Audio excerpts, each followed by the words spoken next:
Inagaw ang sarili kong bahay gamit ang perang pinagpalitan ng buhay ng aking mga magulang habang nagpapakasasa sila sa luho. Nakaluhod ako sa putik, yakap ang nanginginig kong sanggol sa gitna ng bagyo. Basura ka lang, ang walang awang sigaw ng asawa ko. Ngunit mula sa gabing iyon, namatay ang marupok na Trina. Babalik ako hindi para magmakaawa, kundi para maningil. Handa na ba silang salubungin ang bagyo ng aking paghihiganti? Ang bilbil mo na, amoy gatas ka pa. Paano ako gaganahan sa'yo? Ang mga salitang ito ay tila isang matulis na balisong na bumaon sa dibdib ni Trina na nagmula sa likod ng nakasarang pinto ng banyo kung saan lihim na nakikipag-usap sa telepono ang kanyang asawang si Marco. Sa labas ng pintong yon, nakatayo si Trina habang hawak ang isang mainit na plansa. Pilit na pinapakinis ang bawat dulo ng mamahaling polo ni Marco na gagamitin nito sa isang mahalagang pagtitipon. Ang init ng singaw mula sa plansa ay humahaplos sa kanyang mukha. Ngunit mas matindi ang hapdi na nararamdaman niya sa kanyang kalooban.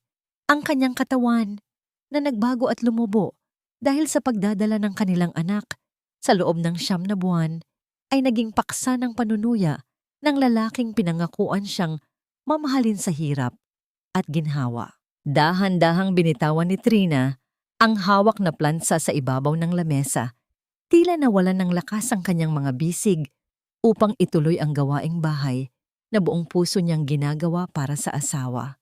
Sa kabilang silid, narinig niya ang mahinang pag-ungol ni Baby Leo, ang kanilang bagong silang na sanggol, na tila nararamdaman din ang bigat ng hanging bumabalot sa kanilang tahanan. Sa gitna ng kanyang pagtulala, napansin ni Trina ang isang maliit na piraso ng papel na nakasilip mula sa bulsa ng pantalong isusuot ni Marco. Sa panginginig ng kanyang mga daliri, kinuha niya ito at dahan-dahang binuklat. Isa itong resibo mula sa isang kilalang tindahan ng alahas na nagpapatunay ng pagbili ng isang kwintas na may pendant na diamante na nagkakahalaga ng mahigit 100,000 piso.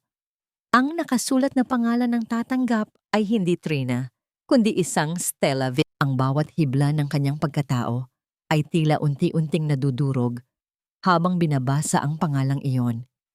Ang kanyang lalamunan ay nanikip at ang kanyang mga mata ay nagsimulang manlabo dahil sa nagbabadyang mga luha na pilit niyang pinipigilan. Paanong nagawa ni Marco na bumili ng ganoon kamahal na alahas para sa ibang babae habang siya ay tinitipid kahit sa pambili ng gamot at bitamina para sa kanilang anak? Ang katahimikan sa loob ng silid ay bumasag sa kanyang pandinig, pinalitan ng mabilis na pagtibok ng kanyang puso na tila isang tambol na nagbabadya ng isang malaking sakuna. Ang bawat segundo ay tila naging minuto habang nakatayo siya doon, yakap ang sariling katawan sa gitna ng malamig na bugso ng hangin mula sa aircon. Nabalik lamang ang diwa ni Trina nang marinig niya ang tunog ng pagpihit ng gripo sa loob ng banyo. Hudyat na lalabas na si Marco. Sa kanyang pagmamadali na itago ang resibo, aksidente niyang nasagi ang plansa na naiwang nakatayo sa ibabaw ng polo. Ang amoy ng nasusunog na tela ay agad na humalimuyak sa hangin, kasabay ng paglitaw ng isang maitim na bakas sa puting polo na dinalhan niya ng labis na pag-iingat. Kasabay nito, ang pinto ng banyo ay bumukas at lumabas si Marco na may bakas pa ng ngiti sa kanyang mga labi na agad namang napalitan ng galit nang makita ang usok na nagmumula sa lamesa. Ano ba ang ginagawa mo, Trina? Pati ba naman ang pagplansa ng polo ko ay hindi mo magawa ng tama? Napakawalang silbi mo talaga. Ang sigaw ni Marco ay umalingaw-ngaw sa buong silid, puno ng paghamak at kawalan ng respeto. Lumapit ang lalaki at marahas na hinablot ang polo bago ito ihagis sa sahig na tila isang basahan. Hindi nakapagsalita si Trina. Ang kanyang dila ay tila napako sa kanyang ngala-ngala habang nakatingin sa lalaking minahal niya ng buong buhay, ngunit ngayon ay tila isang estranghero na sa kanyang harapan. Ang sakit ng mga salitang walang silbi ay mas matindi pa kaysa sa anumang pisikal na sampal na maaari niyang matanggap.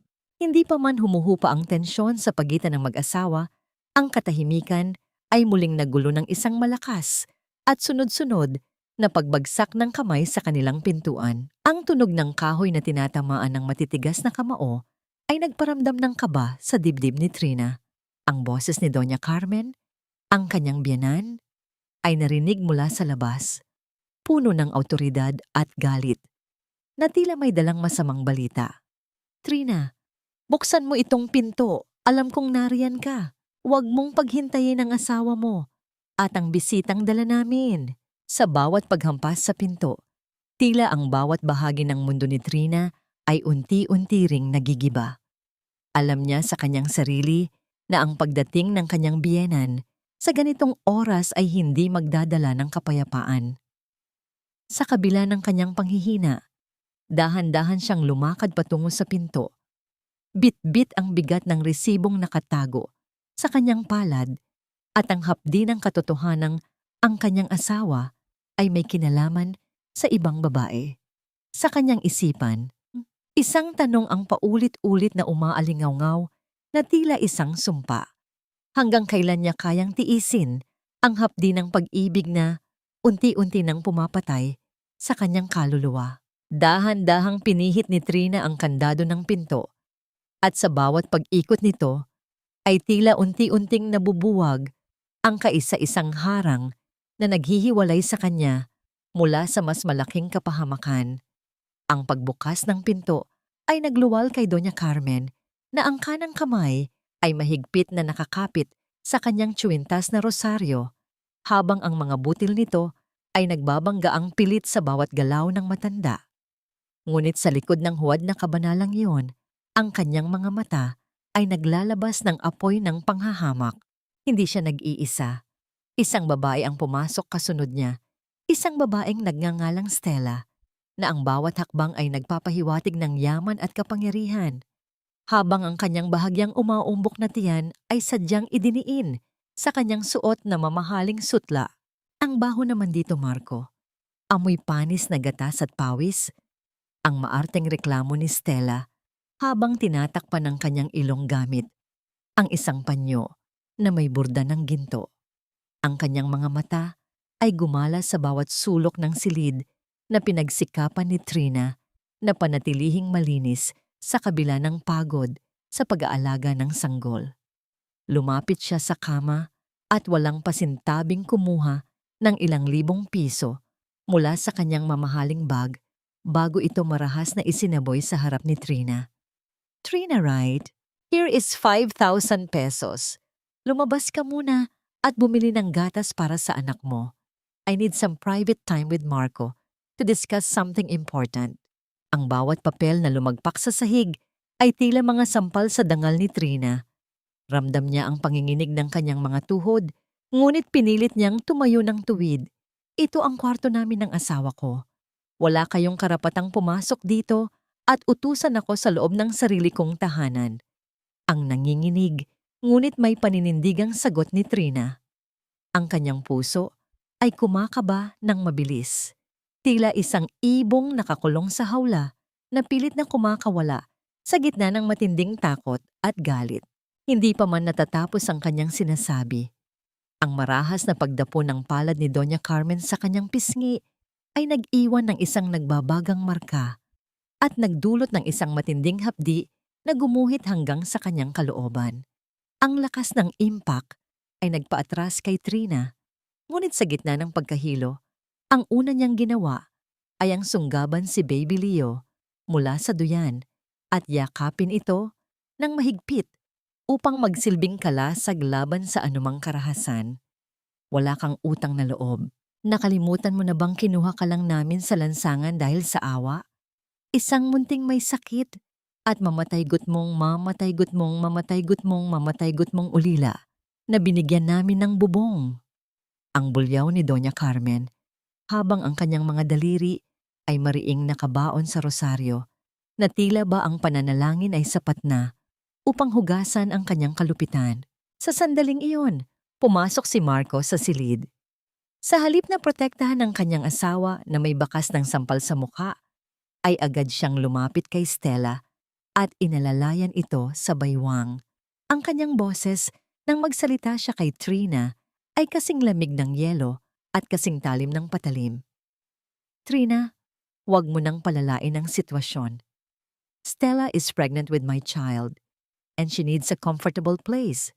Magmula ngayon, doon ka na sa kwarto ng mga katulong matulog kasama ang bata. Ayaw kong na-stress ang mag-ina ko dahil sa mga pag-iinarte mo. Ang salitang mag-ina na nagmula sa bibig ni Marco ay tila isang huling hantungan para sa natitirang pag-ibig ni Trina.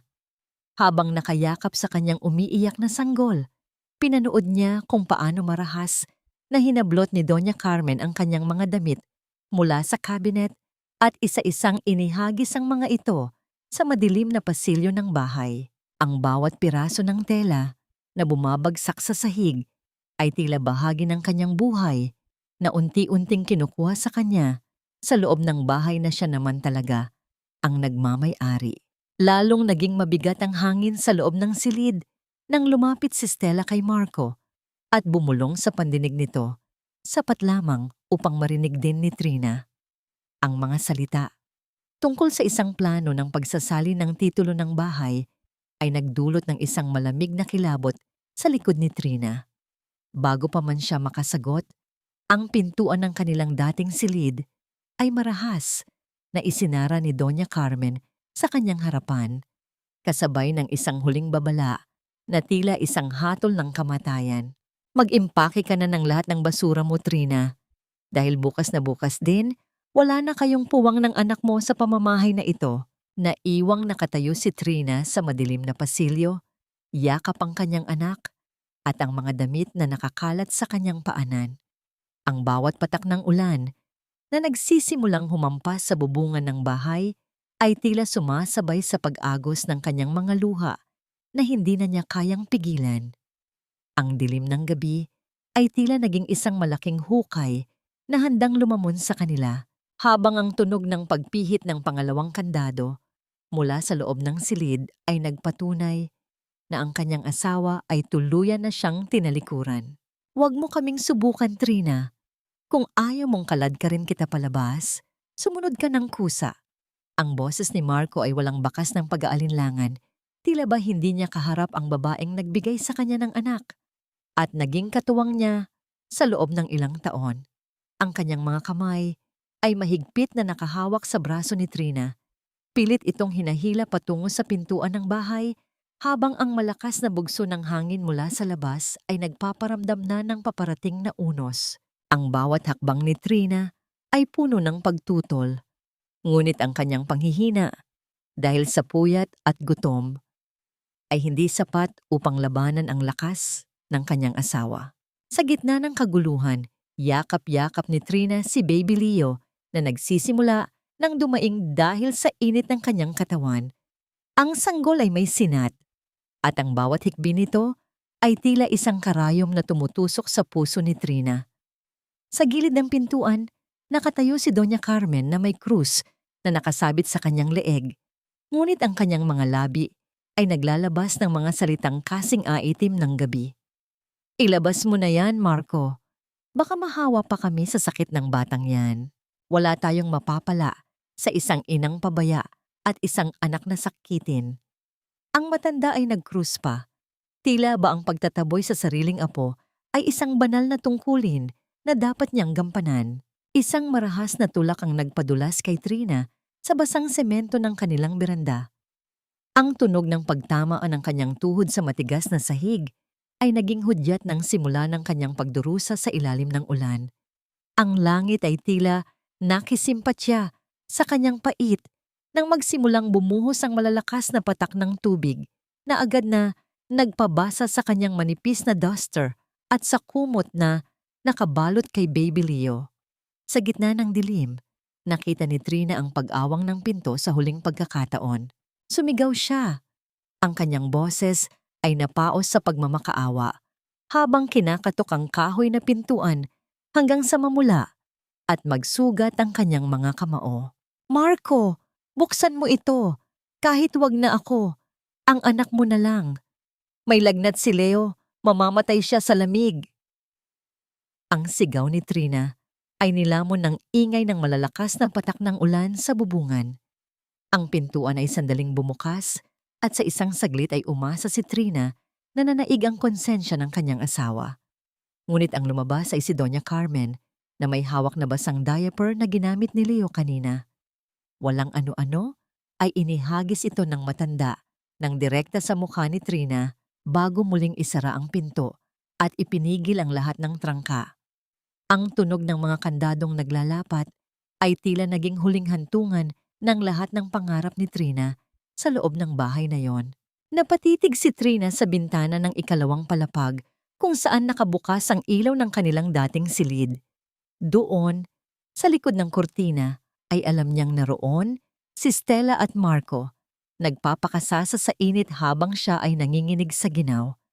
Ang bahay na yon ay binili gamit ang perang mula sa insurance ng kanyang mga magulang na pumanaw sa isang aksidente. Ang tanging pamana na akala niya ay magbibigay sa kanya ng seguridad. Ngunit ngayon, ang sarili niyang kanlungan ay naging isang kuta ng mga kaaway. Tumayo si Trina mula sa pagkakaluhod sa putikan. Ang kanyang mga paa ay wala ng suot na tsinelas at ang bawat hakbang niya sa basang kalsada ay puno ng pait. Tiningnan niya si Baby Leo na ngayon ay tila wala ng lakas upang umiyak. Ang mga mata nito ay nakapikit at ang paghinga ay mabigat. Ang bawat patak ng ulan sa kanyang muka ay hindi na niya malaman kung galing ba sa langit o mula sa kanyang sariling mga mata. Sa gitna ng kawalan, isang malalim na puot ang unti-unting pumapalit sa kanyang takot. Habang lumalakad palayo sa marangyang bahay, isang pangako ang binuo niya sa kanyang isipan na kasing tibay ng mga kandadong nagkulong sa kanya sa labas. Hanggang kailan kayang tiisin ng isang ina ang ganitong klaseng kawalang katarungan bago siya maging isang bagyong wawasak sa lahat? Ang mabilis na pagdapat ng mga paa ni Trina sa basang kalsada ay lumilikha ng maliliit na talsik ng tubig, habang ang bawat hininga niya ay humahalo sa malamig na hangin ng madaling araw. Yakap-yakap niya si Baby Leo na tila ba sinusubukang ibigay ang natitira niyang init sa nanlalamig na katawan ng sanggol. Pagdating sa pampublikong sentro ng kalusugan, ang kanyang mga mata ay puno ng pagsusumamo sa mga nurse na naka-duty. Sa gitna ng liwanag ng mga fluorescent na ilaw, ang mukha ni Leo na kanina ay tila lilanan sa ginaw ay unti-unting binigyan ng atensyon. Ang bawat segundong paghihintay ni Trina sa labas ng emergency room ay tila isang walang katapusang paglalakbay sa pagitan ng buhay at kamatayan. Hanggang sa marinig niya ang mahinang pag-ungol ng kanyang anak na hudyat na nalampasan nito ang krisis ng lagnat. Dahil wala nang matuluyan, napadpad si Trina sa isang masikip at madilim na eskinita sa loob ng squatter area, kung saan ang mga dingding ay gawa sa pinagtagpi-tagping yero at kahoy. Ang inuupahan niyang silid ay maliit, may amoy ng luma at amag, at ang bubong ay may mga butas na hinahayaan ng bawat patak ng ulan na pumasok at lumikha ng basang marka sa sahig. Sa kabila ng dumi at hirap, dito nahanap ni Trina ang pansamantalang katahimikan. Sinubukan niyang tawagan si Marco, umaasang kahit paano ay may natitira pang pagkatao sa lalaking iyon para sa kanilang anak. Ngunit ang tanging sumasagot ay ang mekanikal na boses na nagsasabing ang kanyang numero ay hindi na maaaring makontak. Ang bawat pagsubok niyang tumawag ay nauuwi sa katahimikan, isang malinaw na mensahe na tuluyan na siyang ibinaon sa limot ng asawa. Upang mabuhay, ginamit ni Trina ang kanyang kaisa-isang talento, ang pananahi. Gamit ang isang lumang makinang hiniram niya sa isang kapitbahay, nagsimula siyang tumanggap ng mga sirang damit upang kumpunihin. Ang bawat pag-ikot ng gulong ng makina ay sumasabay sa kanyang determinasyon na hindi siya susuko. Isang hapon, Habang naglalakad siya upang bumili ng murang ulam, hindi niya sinasadyang dumaan sa harap ng kanilang dating bahay. Ang kanyang puso ay parang pinilipit ng makita ang mga manggagawa na nagpipintura ng bagong kulay sa gate at ang pagpapalit ng mga bagong kurtina na sadyang pinili ni Stella. Ang lahat ng pinaghirapan ni Trina ay tila unti-unting binubura ng mga bagong occupants ng bahay na yon. Nang bumalik siya sa kanyang barong-barong, ang kanyang landlady na si Aling Rosa ay lumapit sa kanya at may iniabot na isang puting sobre. May nag-iwan nito sa labas ng pinto mo kanina, Trina, sabi ng matanda bago lumakad palayo. Pagbukas ni Trina sa sobre, laking gulat niya nang makita ang 5,000 piso na nakatiklop ng maayos. Walang sulat, walang pangalan. Tanging ang pera lamang na sa oras na yon ay tila isang biyaya mula sa langit. Ang kanyang isipan ay naglakbay kung sino ang maaaring magmalasakit sa kanya sa gitna ng kanyang pag-iisa. Ngunit wala siyang mahanap na sagot sa kanyang mga alaala. Sa gabi, habang mahimbing na natutulog si Baby Leo sa ilalim ng kulambo, sinimulan ni Trina na ayusin ang iilang gamit na nadala niya noong gabi ng bagyo. Sa loob ng isang lihim na bulsa ng kanyang lumang bag, naramdaman ng kanyang mga daliri ang isang matigas at malamig na bagay. Nang ilabas niya ito, ang liwanag ng maliit na bombilya sa silid ay tumama sa isang kumikinang na susi ng isang deposit box. Ito ang susi ng vault na nakatago sa loob ng master bedroom ng bahay ni Marco. Isang vault na naglalaman ng mga dokumentong legal na matagal nang itinago ni Trina para sa seguridad ng kanyang anak. Sa pagkakita sa susing yon, ang takot sa mga mata ni Trina ay napalitan ng isang matalas at malamig na determinasyon. Ang susi sa kanyang palad ay hindi lamang gawa sa metal. Ito ang susi na magbubukas sa pinto ng kanyang pagbangon at sa pagbagsak ng mga taong umabuso sa kanya. Sa gitna ng nagtataas ang gusali sa Makati, nakatayo si Trina sa harap ng isang pintuan na may nakasulat na pangalan sa makintab na tanso, Attorney Lenny M. Santos. Ang kanyang suot na lumang blusa ay tila nangingitim na sa dami ng laba at ang kanyang mga sapatos ay may bakas pa ng putik mula sa eskinita ng squatter area. Sa kabila ng kanyang hitsura, ang kanyang likod ay tuwid at ang kanyang mga mata ay may ningas na hindi kayang patayin ng anumang bagyo. Nang bumukas ang pinto, ang lamig ng aircon sa loob ay tila yumakap sa kanya. Isang matinding kaibahan sa malagkit na init ng pananahi na kanyang tinitiis araw-araw. Trina, Diyos ko, anong nangyari sa'yo? Ang boses ni Lenny ay puno ng gulat at pag-aalala. Agad na tumayo ang abogada mula sa kanyang mesa at sinalubong ang kaibigan. Ang huling pagkikita nila ay noong kasalan ni Trina, kung saan ang lahat ay tila punong-puno ng rosas at pangako. Ngunit ngayon, ang nakikita ni Lenny ay isang babaeng pinatigas ng hirap, ngunit may pusong nagdurugo. Dahan-dahang naupo si Trina at nagsimulang ikwento ang bawat detalye ng kanyang paghihirap mula sa pagtataksil ni Marco hanggang sa marahas na pagtataboy sa kanila ni Baby Leo sa gitna ng ulan. Habang nagsasalita si Trina, ang mga daliri ni Lenny ay mabilis na humahaplos sa mga dokumentong inilatag ng kaibigan sa mesa. Isang matamis na ngiti ang sumilay sa mga labi ng abogada nang makita ang petsa ng pagbili ng bahay. Trina, makinig ka sa akin ng mabuti. Ang bahay na yon ay binili mo bago ka pa ikinasal kay Marco gamit ang pera mula sa insurance ng iyong mga magulang. Sa ilalim ng ating batas, ito ay itinuturing na exclusive property mo. Hindi ito bahagi ng inyong conjugal assets. Sa madaling salita, si Marco at ang kanyang pamilya ay walang anumang legal na karapatan sa lupang kinatatayuan ng bahay na yon.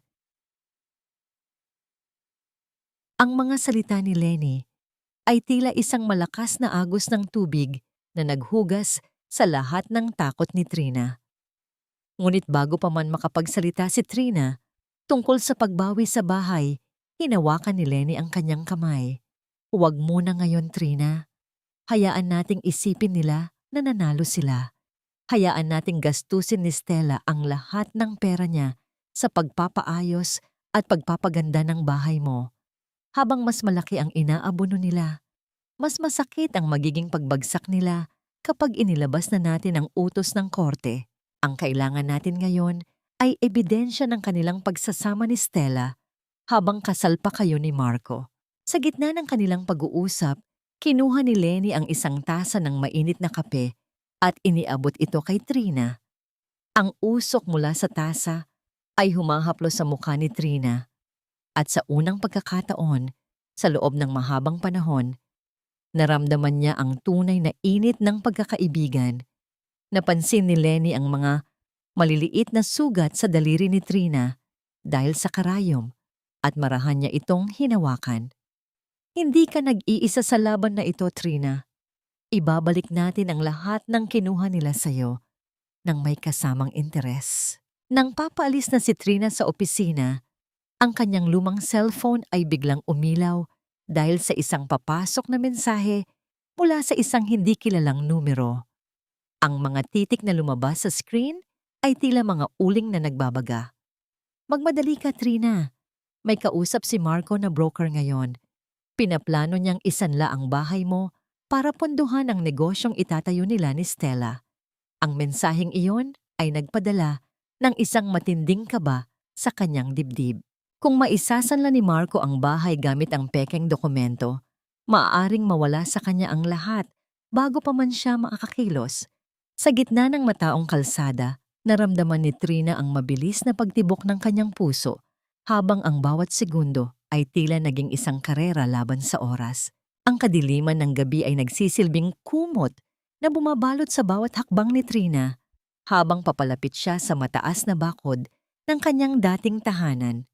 Ang malamig na simoy ng hangin ay humahaplos sa kanyang mga pisngi, dala ang amoy ng basang lupa at ang nagbabadyang muling pagbuhos ng ulan. Sa kanyang kanang kamay, mahigpit niyang hinahawakan ng isang maliit na susi. Ang susing nakatago sa lihim na bulsa ng kanyang bag, ang kaisa-isang bagay na hindi nakuha sa kanya ni Marco noong gabi ng kanyang pag-alis. Ang kanyang puso ay tumitibok ng mabilis, tila isang tambol na nagbababala sa panganib na kanyang susuungin. Ngunit ang bawat pintig nito ay nagdadala rin ng isang matinding determinasyon. Dahan-dahan niyang ipinasok ang susi sa maliit na pintuan sa likod ng bahay. Ang pintuang madalas gamitin ng mga katulong at bihirang mapansin ng sinuman. Ang pag-ikot ng susi sa loob ng kandado ay nagresulta sa isang manipis at halos hindi marinig na tunog ng pagbitaw ng bakal. Sa dahan-dahang pag-awang ng pinto, ang amoy ng mamahaling pabango ni Stella, isang matamis ngunit nakakahilong amoy ng mga bulaklak, ay agad na sumalubong sa kanya. Isang malupit na paalala na ang kanyang banal na tahanan ay pinasok na ng isang estranghero. Ang makintab na sahig na dati ay pamilyar sa kanyang mga paa, ay tila naging madulas at mapanganib sa ilalim ng malamlam na liwanag ng gabi. Maingat ang bawat hakbang ni Trina patungo sa ikalawang palapag. Iniiwasang lumikha ng anumang ingay na maaaring makagising sa mga taong mahimbing na natutulog sa loob. Sa bawat baitang ng hagdan, tila naririnig niya ang boses ng kanyang ina na nagpapaalala sa kanya na mag-ingat at ang boses ng kanyang ama na nagbibigay sa kanya ng lakas. Nang makarating siya sa harap ng pintuan ng master bedroom, sandali siyang napatigil. Mula sa loob, narinig niya ang mahinang hilahil ni Marco. Isang tunog na dati ay nagbibigay sa kanya ng kapanatagan, ngunit ngayon ay nagdudulot lamang ng matinding pagkasuklam. Sa tabi nito ay ang mas pino at mahinhin na paghinga ni Stella. Ang katotohanang nasa loob sila ng silid na saksi sa lahat ng kanyang pagsisikap ay tila isang kutsilyong muling humihiwa sa kanyang puso. Pumasok siya sa loob ng parang isang anino. Ang kanyang mga mata ay agad na humanap sa likod ng isang malaking painting ng mga tanawin na nakasabit sa dingding, ang lihim na lokasyon ng vault na tanging siya at si Marco lamang ang nakakaalam. Sa pag-ikot niya ng dial ng vault, naramdaman niya ang banayad na panginginig ng mga mekanismo sa loob nito hanggang sa marinig niya ang isang mahina at tuyong tunog ng pagbukas ng trangka. Sa loob, natagpuan niya ang mga dokumentong matagal na niyang iniingatan, ang orihinal na titulo ng lupa na nakapangalan sa kanya, ang insurance policy ng kanyang mga magulang, at ang isang maliit na digital recorder na naglalaman ng mga pag-uusap ni na Marco at Stella tungkol sa kanilang mga plano. Sa gitna ng kanyang pagmamadali, isang maliit na bagay sa ilalim ng cabinet ang nakakuha ng kanyang atensyon. Isang maliit na bolang guma, ang paboritong laruan ni Baby Leo na tila sadyang itinapon at nakalimutan sa dilim. Sa pagdampot niya sa laruan, naramdaman ni Trina ang isang matinding pangungulila at galit. Ang laruang ito ay simbolo ng lahat ng ninakaw nila sa kanyang anak. Ang karapatan sa isang maayos na tahanan, ang pagmamahal ng isang ama, at ang katahimikan ng pagkabata. Isinilid niya ang bola sa kanyang bulsa kasabay ng mga dokumento na magiging mitya ng pagbagsak ng kanyang mga kaaway. Paalis na sana siya nang biglang tumigil ang hilahil ni Marco.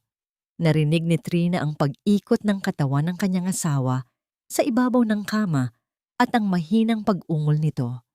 Ang katahimikan sa loob ng silid ay naging bingi at ang tanging naririnig ni Trina ay ang sarili niyang paghinga na pilit niyang pinatatahimik. Nanatili siyang nakatayo sa tabi ng vault, tila naging bahagi na rin ng dingding habang hinihintay kung muling babalik sa pagtulog ang lalaki. Pagkaraan ng ilang sandali na tila umabot ng dambuhalang panahon, muling bumalik ang regular na paghinga ni Marco. Mabilis ngunit maingat na lumabas si Trina ng silid at bumaba ng hagdan. Sa kanyang pagdaan sa kusina, nakita niya ang isang basong may bakas pa ng lipstick ni Stella sa ibabaw ng mesa. Isang mapait na ngiti ang sumilay sa kanyang mga labi. Sa susunod na pagkakataon, nababalik siya sa bahay na ito. Hindi na siya maglalakad ng parang isang magnanakaw sa dilim. Paglabas niya ng gate, ang ulan ay nagsimulang pumatak ng marahan, tila hinuhugasan ang bakas ng kanyang mga paa sa putikan. Hawak ang mga dokumento sa ilalim ng kanyang jacket. Alam ni Trina na nasa kanyang mga kamay na ang sandata upang bawiin ang kanyang dangal. Ngunit sa likod ng kanyang isipan, nanatili ang tanong, sapat na ba ang mga papel na ito upang labanan ang kasamaang itinatago ng pamilya ni Marco? Ang loob ng mansyon ay tila isang paraiso sa ilalim ng bagong sikat ng araw, kung saan ang bawat sulok ay nagniningning dahil sa mga bagong kasangkapang binili ni Stella. Ang mga kurtinang ginto at ang amoy ng mamahaling kandila ay dapat sanang nagbibigay ng kapanatagan, ngunit sa likod ng marangyang anyo, ang hangin ay tila nabibigatan sa hindi masabing tensyon. Sa gitna ng sala, nakaupo si Doña Carmen sa kanyang paboritong silya. Mahigpit ang hawak sa kanyang rosaryo, habang ang kanyang mga mata ay matalas na nakamasid kay Stella na abala sa pag-uutos sa mga bagong katulong. Ang bawat salitang lumalabas sa bibig ng dalaga ay puno ng pagyayabang, isang ugali na unti-unti nang nairita sa matanda. Stella, hindi ba parang masyadong marami na ang gastos natin para sa renovation na ito? Sabi mo ay tutulong ang pamilya mo, pero hanggang ngayon ay si Marco pa rin ang naglalabas ng pondo. Ang reklamo ni Doña Carmen habang hinihilot ang kanyang sentido. Napansin niya na ang dalaga ay hindi katulad ni Trina na tahimik na sumusunod sa bawat naisin niya. Si Stella ay may sariling isip, at ang isip na yon ay tila nakatuon lamang sa sarili niyang kaginhawaan. Ang bawat hiling ni Stella ay kailangang masunod, at kapag hindi, ang kanyang tinig ay nagiging matalas at puno ng pagbabanta. Isang mapait na ngiti ang sumilay sa mga labi ni Stella habang tinitingnan ang kanyang sarili sa malaking salamin. Ma, don't worry too much. This is an investment. Pagkatapos ng binyag at pagpapakasal namin ni Marco, lahat ng ito ay babalik din sa atin. At saka, I paid for the new sofa, hindi ba? Hindi dapat tayo nagtitipid sa ganitong mga bagay. Ang tunog ng kanyang mga takong sa makintab na sahig ay tila mga martilyong tumatama sa pandinig ni Doña Carmen. Isang ritmo ng pagmamataas na hindi kayang tapatan ng anumang dalangin. Sa isang sandali ng kalituhan, naramdaman ni Doña Carmen ang pangungulila sa isang bagay na hindi niya inaasahang mararamdaman. Trina, dalhan mo ako ng mainit na kape. Ang malakas na tawag niya, bago biglang napatigil at napagtanto ang kanyang pagkakamali. Ang katahimikan na sumunod ay naging bingi, at ang tanging sagot na natanggap niya ay ang malamig na titig ni Stella. Wala na ang babaeng handang magtiis sa kanyang mga bulyaw, wala na ang kamay na marahang humahaplos sa kanyang likod kapag siya ay nahihilo. Ang kawalan ni Trina ay nag-iwan ng isang butas sa sistema ng bahay na tila hindi kayang punan ng anumang yaman ni Stella.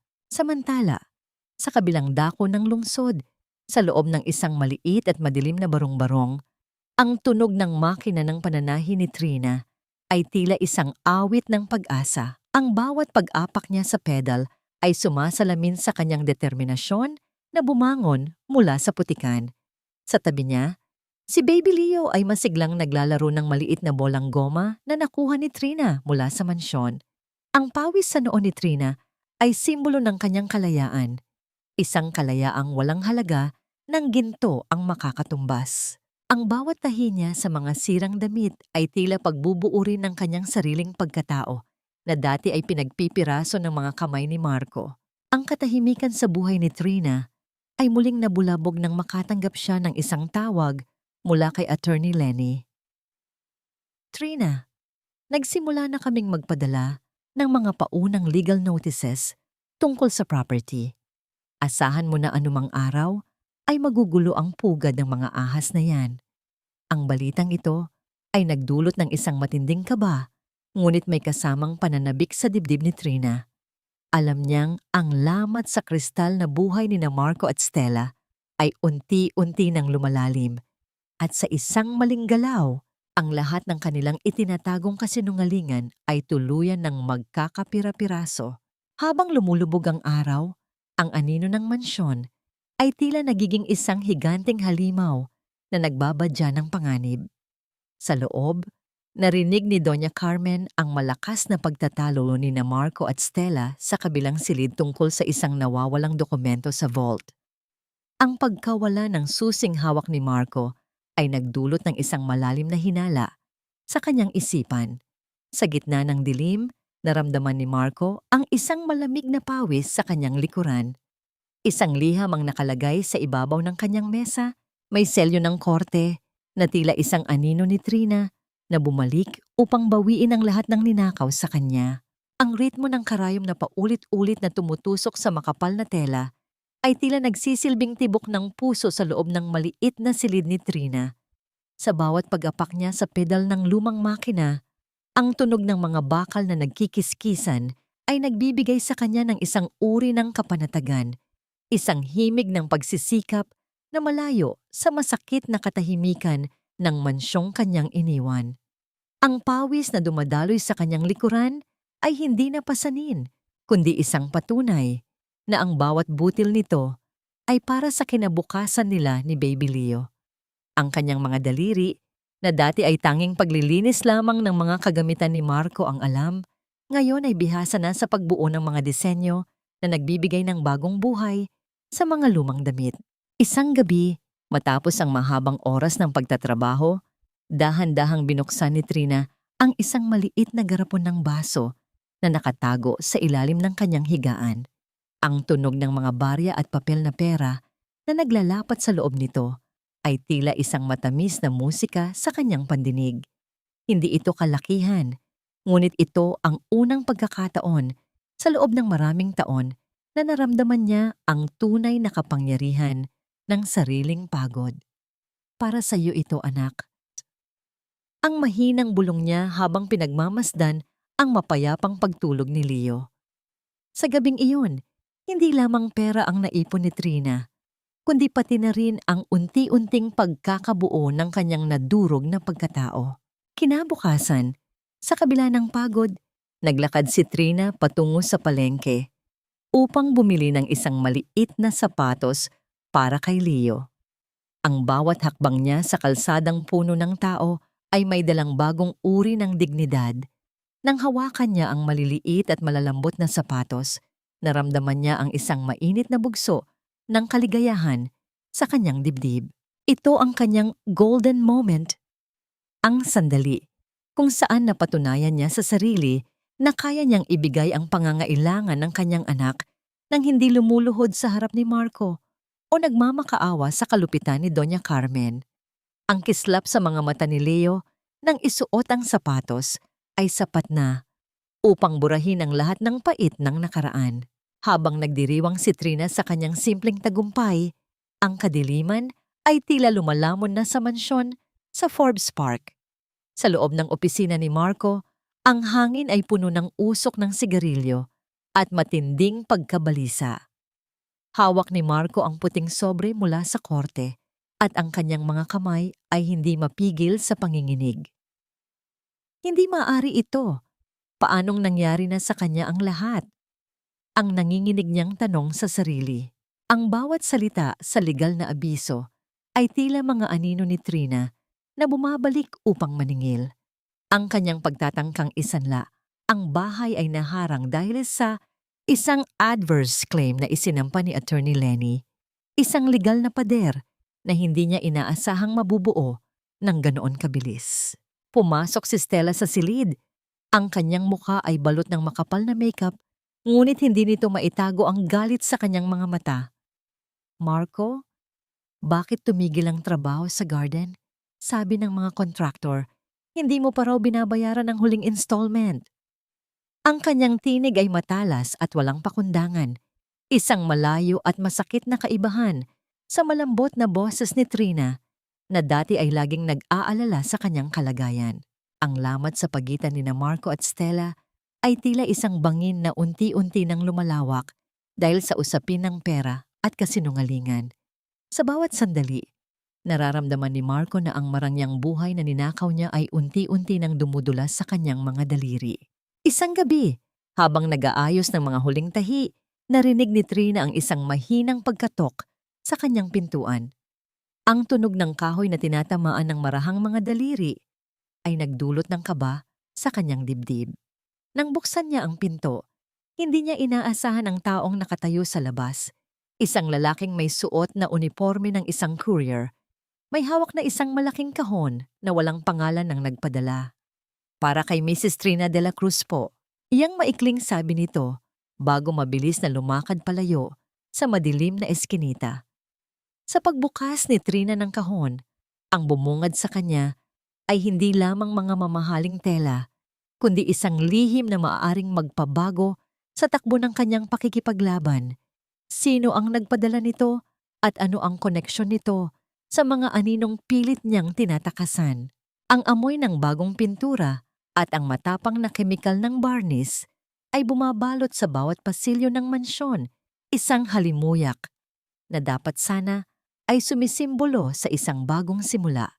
Ngunit para sa mga taong nasa loob nito, ito ay amoy ng kasakiman. Si Stella ay abalang-abala sa pag-uutos sa mga manggagawa. Ang kanyang boses ay nangingibabaw sa ingay ng mga kagamitang ginagamit sa pagkumpuni ng bahay. I want the garden to be perfect for the binyag party, Marco. Dapat makita ng lahat ng friends ko na we are living our best life here. Ang deklara niya habang hinahaplos ang kanyang tiyan na tila ba ang bata sa loob ay katuwang niya sa kanyang mga ambisyon.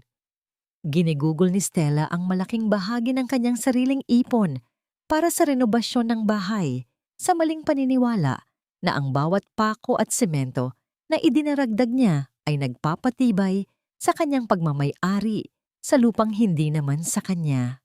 Sa isang sulok, nakaupo si Marco na tila pinapasan ang bigat ng buong mundo. Ang kanyang mukha ay maputla at ang kanyang mga mata ay malalim ang itim na bilog sa ilalim, bunga ng maraming gabi ng puyat at pagkabalisa. Hawak niya ang isang panulat at isang pirasong papel. Pilit na ginagaya ang pirma ni Trina mula sa isang lumang dokumento. Ang bawat pagtatangka niya ay nagreresulta sa panginginig ng kanyang mga kamay, isang pisikal na manifestasyon ng kanyang takot na mahuli. Ang kanyang mga bank account ay unti-unti nang nauubos dahil sa luho ni Stella at sa mga utang na hindi na niya mabayaran. Kaya naman, ang tanging paraan na nakikita niya ay ang palsipikahin ng pirma ni Trina upang tuluyang mailipat ang titulo ng bahay sa kanyang pangalan. Huwag kang manginig, Marco. Isipin mo na lang na ginagawa mo ito para sa kinabukasan ng apo ko. Ang bulong ni Doña Carmen habang nakatayo sa likuran ng kanyang anak. Ang butil ng kanyang rosaryo ay mabilis na umiikot sa kanyang mga daliri. Isang huwad na panalangin na sumasabay sa madilim nilang plano. Ang matanda ay tila isang ahas na nagbubulong ng kamandag. Pilit na binibigyang katwiran ng krimen na kanilang gagawin. Para sa kanila, si Trina ay isa lamang istorbo na kailangang burahin sa kanilang buhay. At ang bahay na ito, ang premyo na dapat nilang makuha sa anumang paraan. Samantala, sa loob ng maliit at mainit na silid ni Trina, ang hangin ay puno ng determinasyon at pag-asa. Sa harap niya ay ang mga mamahaling tela na natanggap niya mula sa hindi kilalang nagpadala, isang makinis at makinang na sutla na kulay pula na tila nagbabaga sa ilalim ng liwanag ng bumbilya. Ang bawat tahi ni Trina sa telang iyon ay tila paghahabi ng kanyang sariling kalayaan. Sa bawat paghila niya ng sinulid, nararamdaman niya ang unti-unting paghilom ng kanyang sugatang puso. Ang pulang bestida na kanyang ginagawa ay hindi lamang kasuotan. Ito ang kanyang magiging baluti sa araw ng kanyang pagbabalik. Dumating si Attorney Lenny sa barong-barong ni Trina, dala ang mga huling legal na dokumento na magsisilbing hatol sa pamilya ni Marco. Nalaman namin ang tungkol sa binyag party na pinaplano nila, Trina. Doon natin sila sasalubungin. Hahayaan nating magpakasasa sila sa kanilang kaisipan na sila ang nagmamay-ari ng lahat bago natin hilahin ang sahig sa ilalim ng kanilang mga paa. Ang sabi ng abogada habang ang kanyang boses ay puno ng tiwala. Ang plano ay malinaw. Ang sandali ng pinakamataas na pagmamataas ng kanyang mga kaaway ay ang sandali rin ng kanilang pinakamasakit na pagbagsak. Habang lumulubog ang araw at nagdidilim ang langit, tiningnan ni Trina ang kanyang sarili sa maliit at basag na salamin. Ang babaeng nakikita niya ay hindi na ang Trina na lumuluha sa ilalim ng ulan, kundi isang babaeng handang lumaban para sa kanyang dangal at para sa kanyang anak. Ang bawat patak ng pawis at bawat hapdi ng karayom ay naging bahagi na ng kanyang lakas.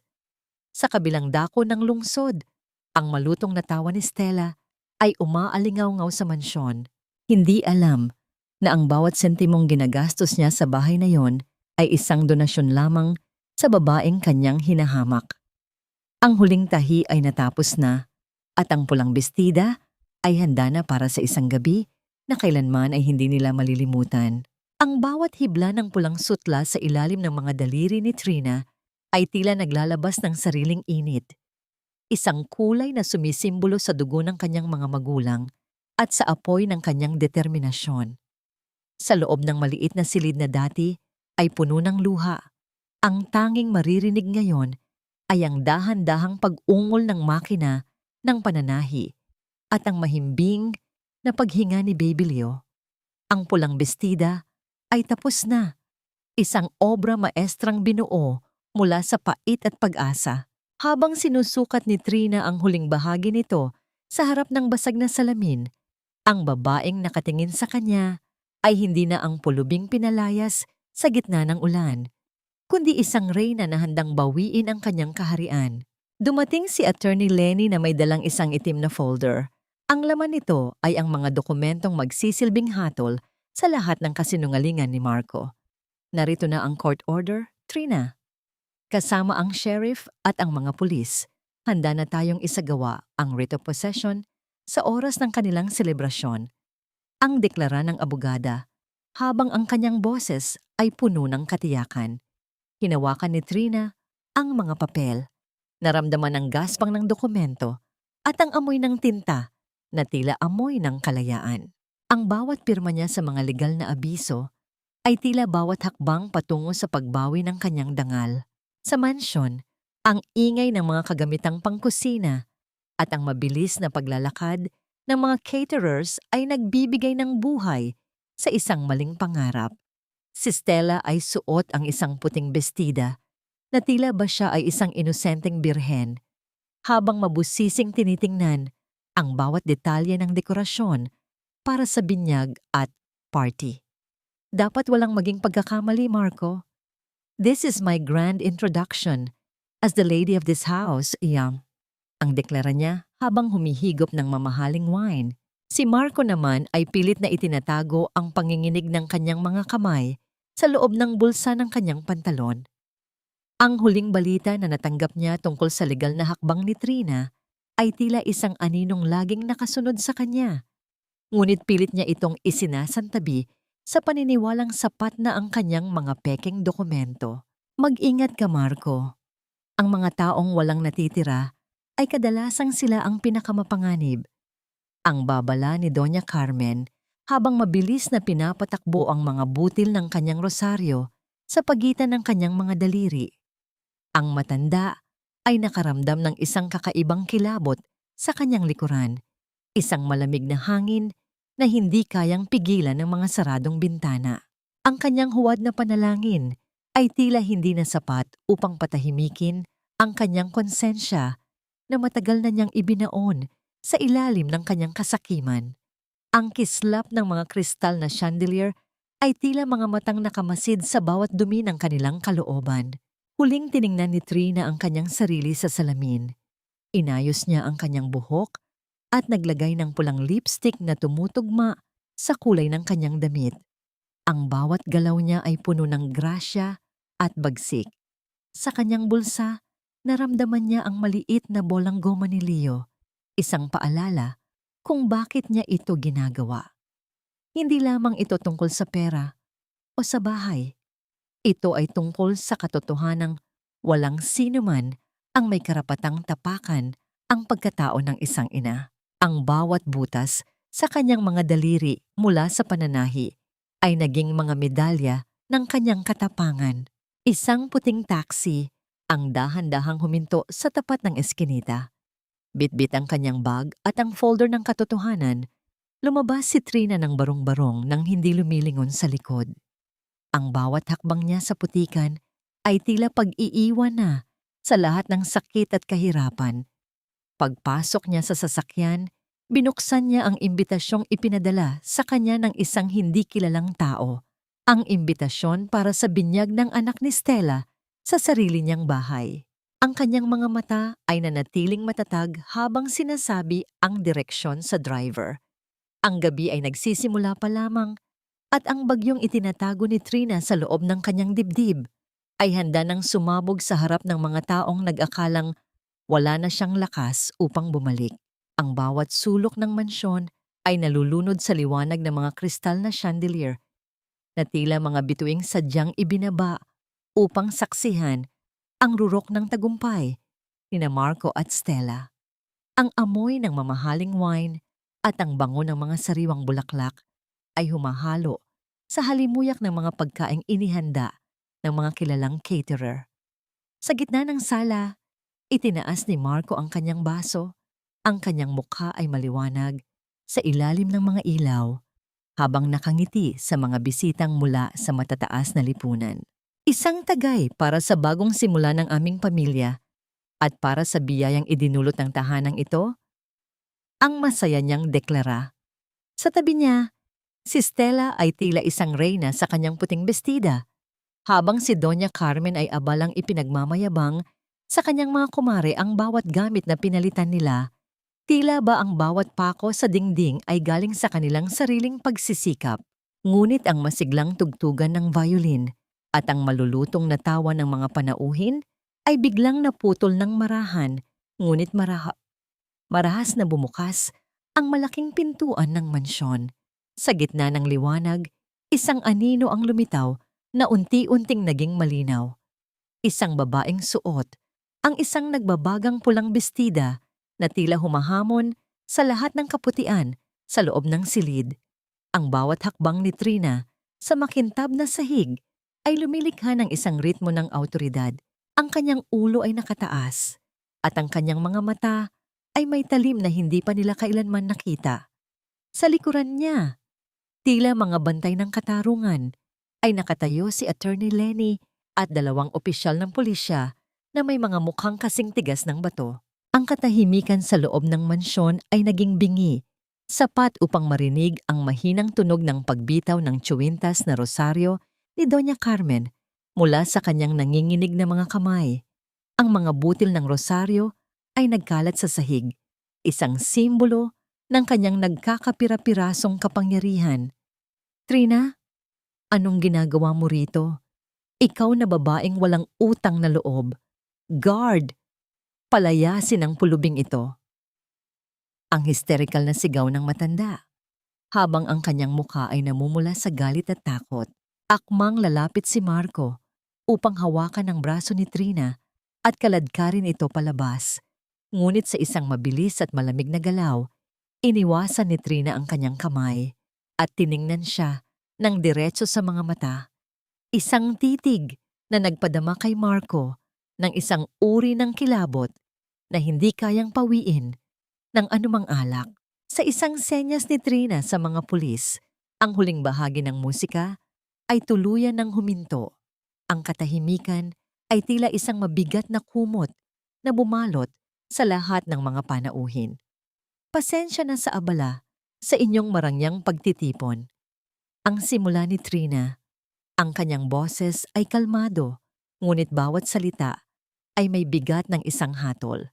Pero kailangan ko lang pong linisin ang sarili kong pamamahay.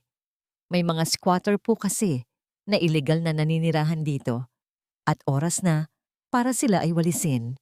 Iyang mga panauhin ay nagsimulang magbulungan. Ang bawat mata ay nakatuon sa naguguluhang mukha ni Marco at sa namumutlang si Stella. Lumapit si Trina sa mahabang mesa kung saan nakalagay ang mga regalo at pagkain. Napansin niya ang isang mamahaling binalot na bagay na pag-aari ni Stella. Isang gamit ng sanggol na sadyang inilagay sa gitna. Gamit ang dulo ng kanyang sapatos, dahan-dahan niyang itinulak ang isang piraso ng basura na naiwan ng mga manggagawa sa ilalim ng mesa patungo sa harap ni Stella, isang muling pagbabalik ng alaala ng gabing itinapon sa kanya ang basang diaper. Ang bawat tao sa silid ay nakaramdam ng tensyon, lalo na nang ilabas ni Attorney Lenny ang court order. Ang kislap ng tagumpay sa mga mata ni Trina ay hindi mapapantayan ng anumang ginto. Habang ang lahat ay nakatingin, lumingon si Stella kay Marco.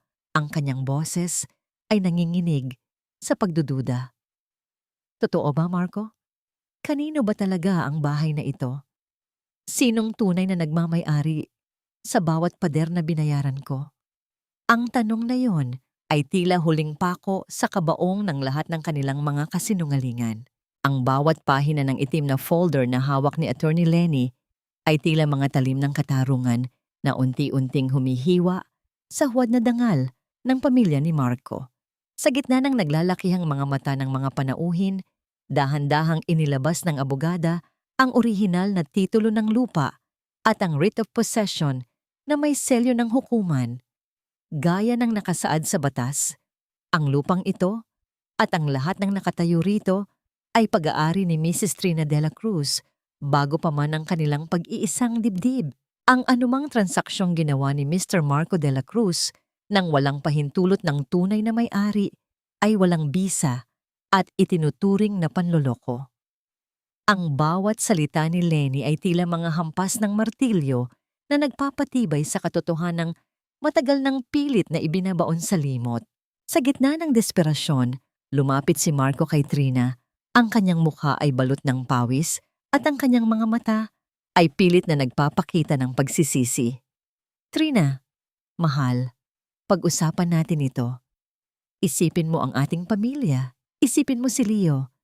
Hindi ba pwedeng magpatawad ka na lang para sa kapakanan ng anak natin? Ang kanyang boses ay tila isang malambot na himig Napilit na nanggagayuma, isang huling pagtatangka na gamitin ang damdamin ni Trina upang maisalba ang kanyang sarili. Ngunit si Trina ay hindi na ang babaeng madaling mauto ng matatamis na salita. Sa halip na sumagot, kinuha ni Trina ang kanyang cellphone at pinindot ang isang recording. Ang boses ni Marco na puno ng panghahamak kay Stella at ang plano nitong bawiin ang pera ng dalaga pagkatapos maipagawa ang bahay ay umalingaw-ngaw sa buong silid. Ang katahimikan ni Stella ay napalitan ng isang matinis na sigaw ng galit nang mapagtanto niyang siya ay ginamit lamang bilang isang kasangkapan at panggagalingan ng pondo. "You liar! Sabi mo ay sa atin ang bahay na ito. Sabi mo ay bayad na ang lahat." Ang marahas na pagdapo ng palad ni Stella sa mukha ni Marco ay lumikha ng isang tunog ng pagtataksil na narinig ng lahat. Ang mga panauhin na kanina ay nakikikain at nakikipagtawanan ay nagsimulang mag-iwas ng tingin at dahan-dahang naglalakad patungo sa pinto, ayaw ng masangkot sa malaking kahihiyang nangyayari sa harap nila. Ang bawat hakbang nila palayo ay tila pagbawi ng lahat ng respeto na pilit na binuo ni Doña Carmen sa loob ng maraming taon. Sa isang sulok, mabilis na kumilos si Doña Carmen. Habang ang atensyon ng lahat ay nasa nag-aaway na sina Marco at Stella, lihim niyang dinampot ang isang mamahaling singsing na diamante na nakalagay sa ibabaw ng side table. At mabilis itong isinilid sa malalim na bulsa ng kanyang suot na bestida. Ang kanyang mga mata ay pasimpleng gumagala, tila isang magnanakaw sa loob ng sarili niyang dating tahanan. Ngunit hindi niya alam na ang bawat galaw niya ay nakatatak na sa alaala ni Trina na tahimik lamang na nagmamasid sa huling yugto ng kanilang kasamaan. Dahan-dahang lumapit si Trina sa mahabang lamesa kung saan iniwan ni Stella ang kanyang baso ng mamahaling alak. Kinuha niya ito at marahang ininom ang natitirang likido habang ang lamig ng kristal ay dumadampi sa kanyang mga labi. Ang lasa ng alak ay tila lasa ng kanyang tagumpay, isang mapait ngunit matamis na katapusan ng kanyang paghihirap. "Salamat sa pagpapaayos ng bahay ko, Stella. At Marco, salamat sa pagpapatunay na mas mahalaga ang papel na ito kaysa sa anumang pangako mong napako." Iyang malamig na sabi ni Trina bago niya ibinaba ang baso ng walang ingay sa ibabaw ng lamesa. Sa huling utos ng mga opisyal ng pulisya, napilitan sina Marco, Doña Carmen at Stella na lumabas ng bahay ng walang dalang anuman kundi ang kanilang mga pansariling kagamitan. Habang sila ay tumatayo sa labas ng gate, ang langit ay biglang nagdilim at ang mga unang patak ng ulan ay nagsimulang mahulog mula sa itaas. Ang bawat patak ng tubig na tumatama sa mukha ni Marco ay tila pagbabalik ng karma ng gabing itinaboy niya si Trina.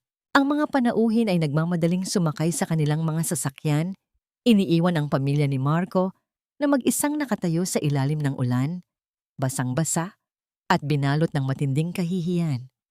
Ang tunog ng pagsasara ng malaking gate ng mansyon ay tila huling hatol na naghihiwalay sa kanila mula sa buhay na kailanman ay hindi na nila muling mararanasan. Ang malalakas na patak ng ulan ay nagsimulang humampas sa semento na tila mga maliliit na bato na nagmumula sa langit upang parusahan ang mga taong naiwan sa labas ng malaking gate. Si Stella ay mabilis na pumasok sa loob ng kanyang mamahaling sasakyan. Ang kanyang mukha ay balot ng puot at pagkasuklam habang pinagmamasdan si Marco na basang-basang nakatayo sa tabi ng bintana ng kotse. Ang tunog ng pag-andar ng makina ay tila isang babala na ang lahat ng kanyang suporta ay tuluyan ng mapuputol. Hindi na siya ang mapagmahal na babaeng nangako ng magandang kinabukasan. Ngayon, siya ay isang biktima ng sarili niyang ambisyon na nalaman ang katotohanang ang lalaking pinagkatiwalaan niya ay isang huwad na mayaman. "Stella, please! Huwag mo kaming iwan dito. Wala kaming mapupuntahan. Wala akong pera." Ang pagsusumamo ni Marco ay nilalamon ng ingay ng ulan. Ang kanyang boses ay napaos sa desperasyon habang kinakatok ang salamin ng kotse. Ngunit ang tanging tugon ni Stella ay ang marahas na pagbaba ng bintana upang ilabas ang kanyang huling hatol. "Huwag mo akong mahawakan, Marco. Ginamit mo lang ako para ayusin ang bahay ng asawa mo." Isang malaking pagkakamali na naniwala ako sa mga matatamis mong salita. "Magdusa kayo sa putikan." Sa isang mabilis na galaw, kinuha ni Stella ang bag ni Marco na puno ng mga lumang damit at marahas itong inihagis sa gitna ng kalsada, kung saan ang tela ay agad na nabahiran ng kulay ng lupa at dumi. Hindi nakatiis si Doña Carmen at sumugod sa harap ng sasakyan. Ang kanyang basa at gusot na bestida ay tila isang malungkot na anyo ng kanyang dating karangyaan. "Wala kang modo.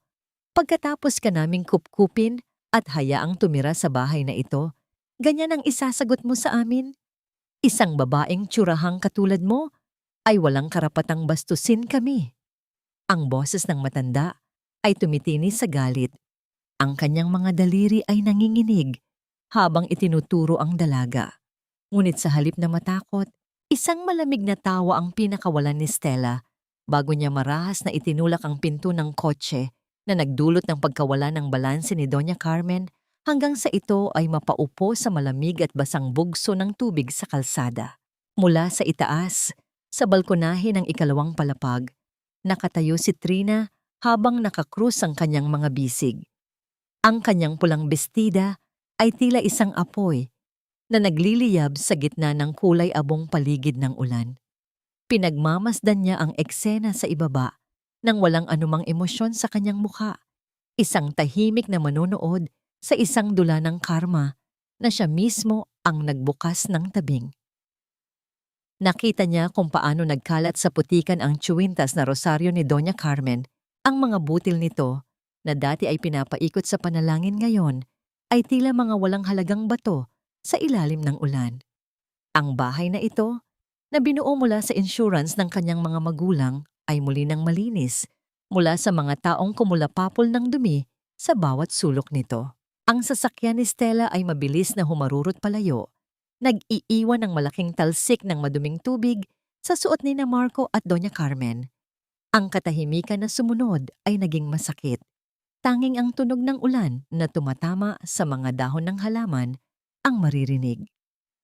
Si Marco ay dahan-dahang lumapit sa kanyang ina upang tulungan itong tumayo. Ngunit ang kanyang mga mata ay nanatiling nakako sa itaas sa kinalalagyan ni Trina. Ang pagtatagpo ng kanilang mga mata ay nagdulot ng isang mabigat na kirot sa dibdib ni Marco, isang pagsisising tila huli na. Upang baguhin ang babaeng minsan niyang iniwan sa gitna ng ulan, ay siya ring babaeng ngayon ay nakatayo ng matatag. Hawak ang mundong dati inakala niyang sa kanya lamang. Sa gitna ng kanyang pagkatalo, isang madilim na kaisipan ang gumuhit sa isipan ni Marco habang pinupunasan ang putik sa kanyang mukha. Hindi siya papayag na matatapos ang lahat sa ganitong paraan. Habang ang kanyang ina ay umiiyak at isinusumpa ang langit, si Marco ay bumulong ng isang pangako na puno ng pait. "Hindi pa tayo tapos, Trina. Kung hindi ako makakapasok sa pintuang yan, sisiguraduhin kong walang matitirang kahit anong bintana para sa iyo." Ang kanyang mga mata ay nanatiling nakatitig sa bakod ng bahay, tila naghahanap ng isang butas kung saan maaari siyang muling makapasok upang bawiin ang lahat sa anumang paraan, kahit na ito ay humantong sa isang mas malaking kasalanan. Ang katahimikan sa loob ng kusina ay tila isang malalim na lawa, payapa, ngunit may itinatagong panganib sa ilalim. Habang naghahanda ng gatas para kay Baby Leo, napatigil si Trina nang makarinig siya ng isang kakaibang gasgas sa labas ng pintuan sa likod. Ang tunog ng bakal na pilit na idinidikit sa isa pang bakal, isang desperadong pagtatangka na pilitin ang trangka na bumitaw. Hindi nagtagal, ang tunog ng pag-ikot ng kandado na tila ba may pumupuwersa ay bumasag sa katahimikan ng gabi. Marahang lumapit si Trina, ang kanyang puso ay tumitibok ng mabilis, ngunit ang kanyang mga kamay ay nananatiling matatag habang hawak ang kanyang cellphone. Nang tuluyang bumukas ang pinto, ang bumungad sa kanya ay ang anyo ni Marco. Isang lalaking basang-basa, ang buhok ay nakadikit sa noo, at ang mga mata ay balot ng dilim ng desperasyon. Trina! Trina! Makinig ka muna! Ang boses ni Marco ay nanginginig.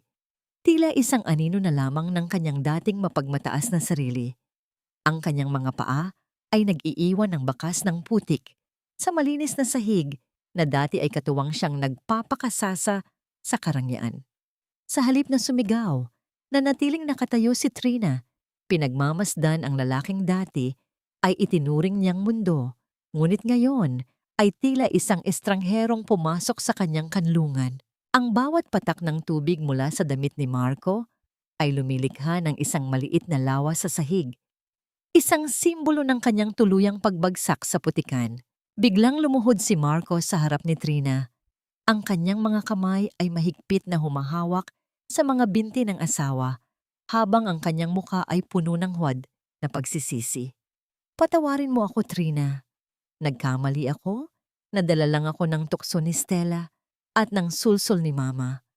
Pero isipin mo si Leo, kailangan niya ng isang buong pamilya. Hindi mo ba kayang ibalik ang lahat para sa anak natin? Magbabago ako, pangako ko sa'yo. Gagawin ko ang lahat para maging karapat-dapat muli. Ang kanyang mga luha ay humahalo sa tubig ulan sa kanyang muka. Isang eksenang dapat sana ay nagpalambot sa puso ni Trina. Ngunit sa pagkakataong ito, tanging matinding pagkasuklam ang kanyang nararamdaman. Dahan-dahang humakbang paatras si Trina. Pilit na kumakawala sa kapit ng lalaking hindi na niya halos makilala. Ginamit mo ang pangalan ng anak mo para sa sarili mong interes, Marco. Noong gabing may bagyo, nasaan ang malasakit mo sa buong pamilya na sinasabi mo? Ang boses ni Trina ay malamig ngunit buo ang kumpiyansa, at ang bawat salitang binitawan niya ay tila naglalagay ng malinaw na hangganan sa pagitan nila. Hindi na niya hinintay ang sagot ni Marco. Sa halip, tumalikod siya at naglakad palayo. Pinipiling iwan ang nakaraan sa likuran habang tahimik na hinaharap ang panibagong yugto ng kanyang buhay. Pinindot niya ang numero ng himpilan ng pulisya na kanina pa nakahanda sa kanyang screen. Ang tunog ng kanyang boses habang iniuulat ang ilegal na pagpasok ni Marco ay naging huling hantungan ng anumang ugnayang natitira sa kanila. Hindi nagtagal, ang liwanag ng mga sasakyan ng pulisya ay tumama sa bintana ng kusina. Isang asul at pulang liwanag na nagbigay ng kulay sa madilim na silid. Kasabay nito, ang boses ni Doña Carmen ay narinig mula sa labas ng gate, humihikbi at sumisigaw ng pagsusumamo. Nang ilabas ng mga pulis si Marco na may posas sa mga kamay, tumakbo ang matanda patungo kay Trina at lumuhod din sa putikan. Trina, maawa ka sa amin. Huwag mong ipakulong ang kaisa-isa kong anak. Ako na lang ang parusahan mo, huwag lang si Marco. Ang dati ay matapang at mapang-aping biyenan ay ngayon ay tila isang pulubing nagmamakaawa para sa barya ng awa mula sa babaeng dati niyang tinawag na basura. Tumingin si Trina sa matanda at sa isang sandali, nakita niya ang lahat ng sakit na idinulot nito sa kanya. Ngunit sa halip na magalit, iniangat niya ang kanyang paningin sa malawak na kalangitan kung saan ang ulan ay unti-unti nang tumitila. Diyos na po ang bahala sa inyo, pero batas ang hahatol sa anak ninyo. Ang tanging nasabi ni Trina bago niya marahang isinara ang pinto ng kanyang tahanan. Sa huling bahagi ng gabing iyon, kinuha ni Trina ang mga papel ng diborsyo at ang huling kasunduan ng paghihiwalay. Sa bawat titik ng kanyang pangalan na isinusulat niya sa papel, nararamdaman niya ang unti-unting paglaya ng kanyang kaluluwa mula sa mga tanikalang matagal nang naggapos sa kanya sa isang buhay na puno ng kasinungalingan. Ang bawat serye ng kanyang pirma ay tila isang huling paalam sa isang kahapon na hinding-hindi na niya muling babalikan. Ang sikat ng umaga ay marahang sumisilip sa pagitan ng mga bagong kurtinang kulay asul na tila mga daliri ng liwanag na humahaplos sa bawat sulok ng mansyon. Wala na ang masangsang na amoy ng pintura at varnish ni Stella.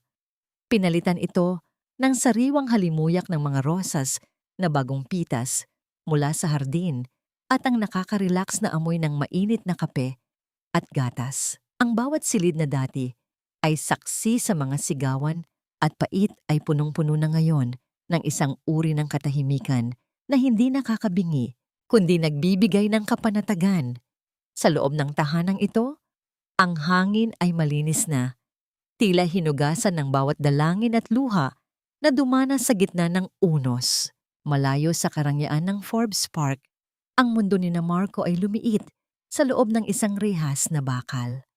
Ang bawat araw niya ay binubuo na lamang ng pagtitig sa malamig na semento, habang ang bansa ay nakasubaybay sa kanyang pagbagsak dahil sa mga kasong estafa at falsification of documents. Wala na ang kanyang mga mamahaling polo. Ang tanging suot niya ay ang uniforme ng isang bilanggo, isang simbolo ng kanyang tuluyang pagkabilanggo sa sarili niyang mga pagkakamali.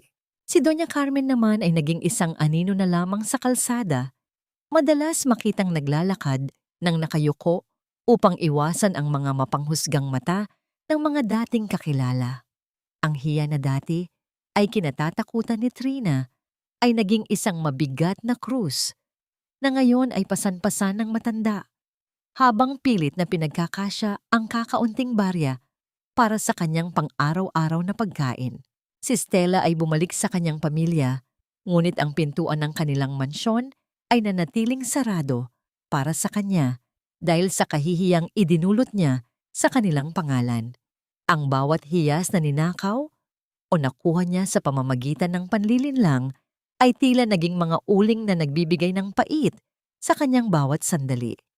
Ang bunga ng kanyang sinapupunan ay lumaki sa isang mundong malayo sa ama nitong si Marco, isang bata na magdadala ng bakas ng isang pag-ibig na binuo sa kasalanan at kasakiman. Ang kanilang mga kapalaran ay naging isang malinaw na paalala na ang anumang itinatayo sa ibabaw ng luha ng iba ay hinding-hindi kailanman magiging matibay. Sa loob ng mansyon ni Trina, ang dating master bedroom ay ginawa na niyang isang malawak at maliwanag na atelier. Ang tunog ng kanyang makina ng pananahi ay tila isang regular at masayang ritmo ng puso ng bahay. Ang kanyang negosyo sa paggawa ng mga pasadyang damit ay dinadayunan ng maraming kliyente na hindi lamang humahanga sa kanyang galing kundi pati na rin sa kanyang katatagan. Ang bawat tahi niya ay tila isang kwento ng tagumpay. Sa labas, sa malawak na hardin, ang mga halamang dati ay lanta, ay muling naglalabasan ng mga usbong at bulaklak, tila sumasabay sa muling pagsilang ng kanyang kaligayahan.